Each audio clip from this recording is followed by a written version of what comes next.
Hi guys, just a little quick video. So Harvey, somebody in the group, has basically sent me a message saying, Luke, I was watching the rugby and there was an expression that he heard which is mouiller le maillot, mouiller le maillot. And mouiller le maillot is basically to wet the shirt, as in a sports shirt. Maillot can also be like swimming costume, budgie smugglers, speedos, that kind of thing. And his point was, Luke, I'm not going to forget that. I'm not going to forget that. How do I not forget other vocabulary? Why is it that some vocabulary really registers with you and other vocabulary doesn't? Okay, so the various ideas and various little practices and things that we can do so that certain vocabulary sticks with us. Okay, right, off we go.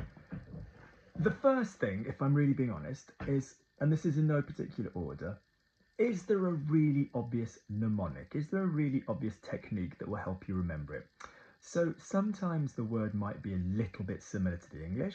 That can be a pain in the bottom. That can take us down the wrong road. So for example, I don't know, I'm learning bag, sec. Obviously bag and sec, whatever. I like this. This is Primark. It's quite good, isn't it, for only Primark? A bag is like a sack, whatever, we get it. Okay, it's going to make sense to us, Sometimes it's wrong. So, been swimming, so serviette. Obviously, serviette, we in English, with a serviette would be like a napkin style thing. We're not going to dry ourselves with a serviette, but it just takes us at least in the right idea, in the right direction. And other times there's just absolutely no connection. But look at the word itself. Is there anything in English it links to logically? So say I had the word lumière for light. So your brain might go, oh, okay, the guy in Disney's Beauty and the Beast, La Belle et la Bête, the candle guy, lumière, because he makes light, something silly like that. Or you might go, oh, like luminate, luminosity, to illuminate, whatever, lumière. Who cares? Find some link with it. If it doesn't have a link to the word, to English, and be careful, like I said, sometimes it can be wrong, like supporter is not to support, it's to tolerate and all of this business. So be careful with false friends. If it doesn't have a link in the English, to the English, does it kind of have a kind of quality that makes you think of that word? That might be a little bit onomatopoeic. In other words, it sounds like what it kind of does. Like to sneeze, Or, oh, my, to yawn. Is there something to do with how it sounds that links to the concept? What's in the bag? Cream. I love this, by the way. Boots, £1.50, just £1.50. Cream. Cucumber. So what if your hands are really dry and my hands aren't particularly dry because I moisturise, I cream my skin. But basically, if you've got like they look a funny colour though from lifting weights. So if you've got like dry hands, imagine crème, and then crème. That feels nice. Crème.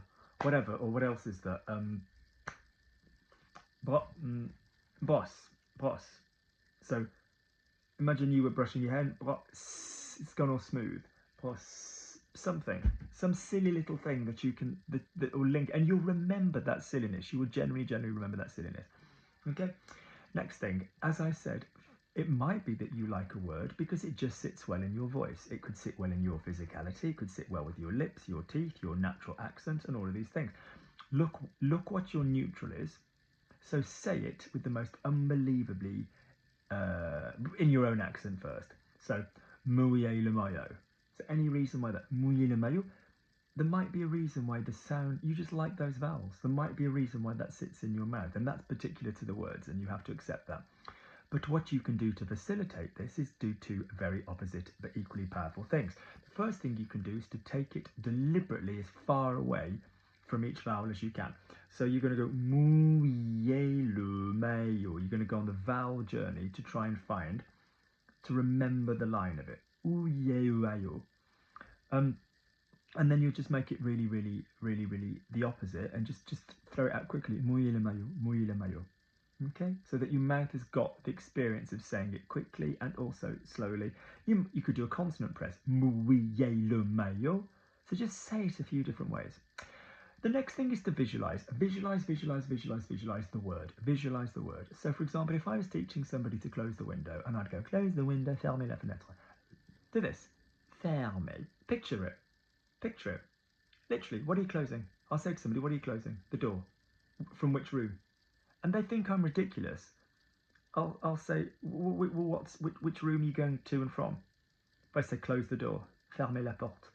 I'll go where? They'll just go, fermez la porte, close the door. No, where are you? Right, tell me a room in your house. Picture there. Picture a room in your house now. Stand by the edge of that room to the next room. One with the door, please. What carpet is in there? What ceiling stuff is in there? What is in that room? Fermez. Picture it. Say that sound. Fermez. Like blocking. When you're an actor on a stage, you get blocking according to where you are. Block it out. You're in that room. You're on the edge of, I don't know. So in my case, I'm going to think of the lounge at my other house going into the hall. Fermez. Fermez. I'm cooking. I don't want the lounge to smell of food. Fermez. Fermez. Fermez. La porte. La porte. Touch it. What colour door are you touching? What's the door? What's the texture? Is there a handle? Porte. Fermez la porte. Say it. So the next time you think of this without saying the word door, you'll say porte. Next time you think of this without saying the word close, you'll think of close. Without saying close in English, you'll think of fermez. Okay, so you really need that visual. That also comes down to, if it's vocabulary, to remember it with a verb in a sentence. So don't just be like constant lists. It's really, there are vocabulary podcasts available, by the way, guys. All the advanced vocabulary is available as a podcast. But don't be like, right, crème, cream, brosse, brush, peignoir, bathrobe, boot. Just don't do that. Always have a sentence. Okay? He bought some boots. Picture the activity. Yeah? Il a acheté des bottes. Whatever. Boots in the snow. Picture it. Il y a des bottes dans la neige. Whatever. Picture a sentence. You only really need the verb to have, to go to see, and you can cover most things. I'm going any place. Je vais à la pharmacie. Picture it. Je vais à la boulangerie. Picture it. Je vais à l'église. Picture it. Yeah? You need a sentence, not l'église, church, boulangerie. Yeah? Okay? What could we do with boulangerie then? So let's say, we've got like a boule of bread, like say like a ball of bread or something. Yeah? We're going to have like this is very revealing in England. What do you call this? What do you call them? A roll, a cob, a bap. There's lots of words, aren't there, depending where you're from. So yeah, picture what you're doing, but have a sentence with it. Never practice a word on its own in French. If you learn an adjective with what? So, oh yeah, sneaky, machiavélique, mean, méchant. Who? Who is sneaky? Who is mean? Who don't you like? Say the sentence with that person's name. Yeah? Menteur, liar. Menteuse, liar. I could say a person. Cherish is a liar. Cherish, c'est une menteuse. Yeah? I'm teaching my brain to remember that word with that sentence, not just individual words. The next thing is to be mindful of how some things will stick with you because there's only one meaning. And sometimes if there's multiple meanings, the brain goes, don't like that, don't like that. So for example, one thing you all struggle with is when I say things like je suis habitué à and j'ai l'habitude de, it's two choices for a similar expression. So people don't tend to remember them. If it's this means that, so the word time, you've got time, you've got heure, you've got fois, you've got temps. People don't like that because there's multiple choices. So be very clear that is also going to be a problem in French as well. That is going to be a problem. I love that cucumber thing. That's really, really good.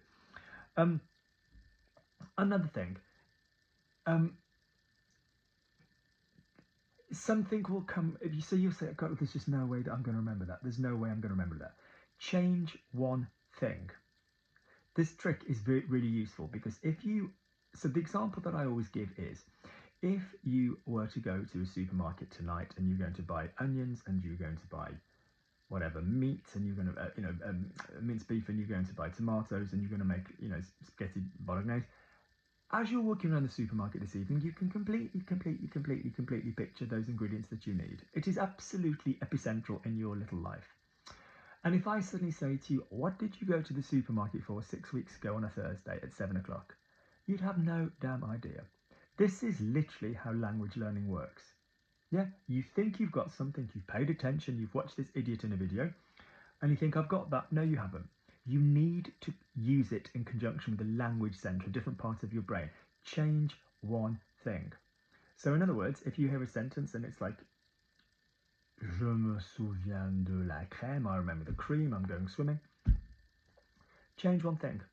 He remembers the cream. Il se souvient. Fine, that's it. That's literally all it takes in the brain to do something, is to say one thing differently and not just repeat what you have heard in one of my videos, what you have read, what someone else has said. You're using that vocabulary. It is literally coming from a different part of your brain. So if you don't remember stuff, normally it's because you've just put it in your short-term memory. You haven't attempted to use it. You haven't used it in a sentence 2-3 times. You haven't changed one ingredient with it. You haven't changed the tense. Je me souvenais de la crème. I used to remember the cream, but now I forget it these days. You know, je me souviendrai de la crème. I will remember the cream. So change one thing. Change one thing is very, very, very, very, very important. Okay. Anything else that I've used over the years to get people to remember stuff? So see if it works in English. See if there's anything that it kind of conjures up and makes you think of. Visual has a limited place. It does. Because to be brutally honest with you, no one in France is going to be holding up flashcards to talk to you. Yes, fine, you were getting emails from people and text messages, but you need to hear the sound of the on. You need to have that sound of those words coming at you for that to make sense. You really, really, really do.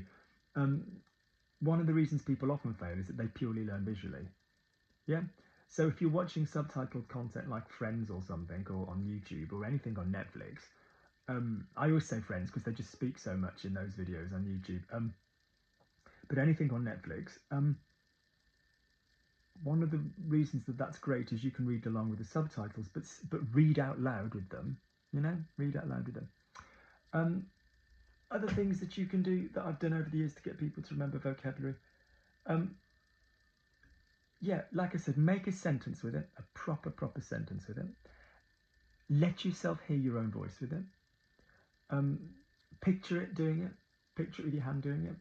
Yeah, I think we've kind of covered most of the basics. Good. Let me know if this helps. Give me a thumbs up underneath if it does. I don't know, I've gone a bit London. If it does, I will speak to you soon. Gosh, I need a shave. It looks like the beard's missing because this is all grey now and white. It's not bad for nearly 50, but this is all grey and white. So it looks like this beard is patchy, but it's not patchy. It's just white. It looks like I've dipped it in a paint thing.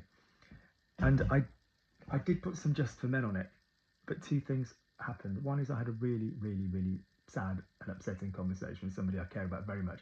And I thought the whole time I was doing this, I was going, he's just thinking, my God, that prick has dyed his beard. It was nicely shaped.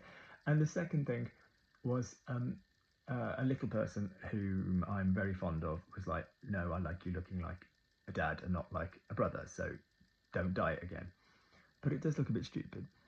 Right, I hope this helps. All right, guys, loads of love. Take care. Like I said, the vocabulary podcasts are available. Anything else I've normally got on people to do as a memory trick? I think if it's more than one word, like if it's an expression like mouiller le maillot, obviously alliteratively, m and m is going to work. So, like I said, just run through that sentence in the 4 different ways. Method number 1, do the consonants. M, m, l, l, m. Method 2, just do the vowels. Ouye, say it in an extremely well enunciated way. Mouiller le maillot. Say it in a chilled way. Mouiller le maillot. Yep, okay. Maillot is my shirt. It's my top. What top are you wearing? We're going to wear my one. Yeah, we're going to wear my one, as we did at my school. We used to just swap tops. God, we just had so many rank practices. Firstly, we just swapped tops all the time. Secondly, half the team would be naked. You did skirts and skirts and shins, shirts and skins. I don't know why English is hard for me today. Shirts and skins. So it would be December. Picture it, like they're saying the Golden Girls. Picture it, Sicily, 19. Picture it. yeah, freezing cold Britain in like 1989 to 1996. And yeah, freezing, and oh, how are we going to know who's in which team? You take your tops off, you don't. Can you imagine doing that nowadays? Kids would just cry. Good. All right, speak soon. Take care, take care, take care.